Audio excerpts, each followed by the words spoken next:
Do you think there's any specific reason why some people are more prone to having spiritual or mystical experiences on psychedelics, where others might just have more visual or sensory experiences? Well, the nature of any particular psychedelic effect is, setting and dose. So occasionally people ask, how do you have a more spiritual, psychedelic experience? And it's kind of a dumb answer on my part, but I say, be a more spiritual person. Live a more spiritual life.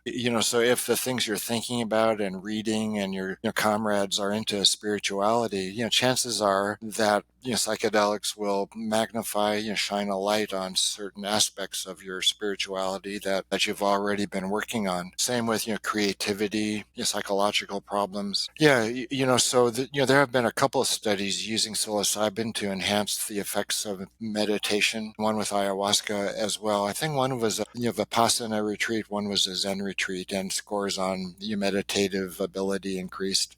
Jim Fadiman, when he was back at Stanford, doing psychedelic research, gave psychedelics to scientists, that were stumped working on a specific scientific problem, and it enhanced their creativity and the answers which came up to them or that they came up with held up under scrutiny. Some people do not respond to psychedelics, just like one of our volunteers had no response whatsoever, to our very high dose of DMT. And maybe a couple of times a year, I hear from people who smoke a full dose of DMT with no effect, and other people in the room are responding normally.